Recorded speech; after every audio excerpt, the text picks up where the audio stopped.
जि सानाव 20 अक्ट'आव जितु मेहेरगोनां मोनसे हाबाफारि जादों दा बेवहाय बर'नि गुदि बाथौ धोरोमा बाथौजों जानो थांगासिनो दं बे बिथिङाव मा फोरमायनो सानो?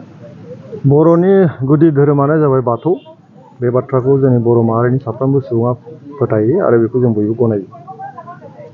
बे धोरोमा बबे समनिफ्राय जागायजेनामोन बेखौ बुंस' हाया। जुग जुगनिफ्राय दिनै सोलिबोदों। बर' माहारि जोनोम जानायनिफ्राय बे सोलिबोदों, दिनैसिमबो दंबाय थायो। आरो बे धोरोमखौ हमथानानै दिनै मोनसे आफादारि महराव खामानि मावनायनि थासारियाबो जोंनि गेजेराव फैबाय। बेनिनो दुलाराय बाथौ गौथुम। आरो बे दुलाराय बाथौ गौथुमा बे धोरोमखौ फेहेरनाय, फोसाबनाय, सोदांनाय गासिबो हाबाफारिखौ लानानै दिनै मावगासिनो दङ। आरो दिनैनि बे थेलामारायाव सानथामनि हाबाफारि लानानै 18, 19 आरो 20 अक्ट'आव जे 3थि बोसोरारि जि जथुम्मा बेखौ मावफुंनो थाखाय थांगासिनो दङ। गिबि सानखालि बेवहाय नायगिदिंनो फैदों। खारन 20 अक्ट'आव बेवहाय जोंनि मानगोनां भारतनि नखर मन्थ्रि अमित शाह बिथाङा फैगोन।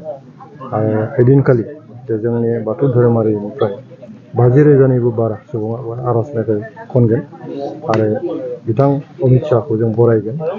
आरो बाथौ धोरोमादि बुहुमनि बर'फोरनि मोनसे एखुथा मोनसे धोरोम आरो बेजों जि जोंनि बर' माहारिया थांनानै दङ बे बाथ्राखौ दिनै बिश्व दरबाराव मिथिनायनि मोनसे खाबु दङ।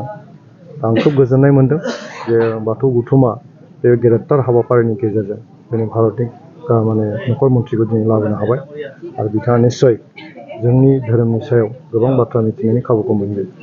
दा जोंनाव मोनसे दाबि दंबाय थायोमोन जे गुबुन गुबुन धोरोमफोर बायदि बाथौ धोरोमारिफ्राबो जे जोंनि जे संबिधानिक भाबै जे इजिम लिरनाय जायो, हिन्दुइजिम, ख्रिस्टियानिजिम जेरै बिदि लिरनाय जायो, जे धोरोमनि जे मोनसे कलम थायो बेवहाय जोंबो बाथौइजिम लिरनो हानायनि मोनसे सुबिदा जाहाथे जोंनि गेजेराव फैयो, बेनि थाखाय बाथौ धोरोमारिफ्रा दाबि होबाय थानाय जादों।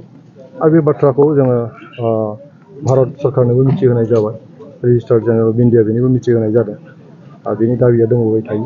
आरो बेखौ लानानैनो जोंनि मानगोनां नखर मन्थ्रिनि गुबैयै मिथिहोनायनि खाबुआ साबसिन जाबाय।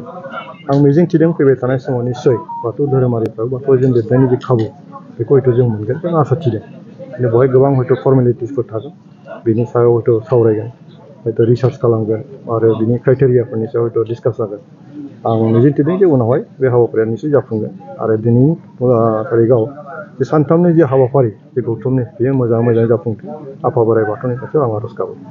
नखर मन्थ्रि जिखिनि थासारियाव जों दा हाबाफारिखौ मावफुंनो नागिरदों बे खोब मोजां जादों आरो आं सानो खोब डिसिप्लिन भाबैनो आब्रुथि गोनाङैनो बे हाबाफारिखौ जों जाफुंसार होनो हागोन।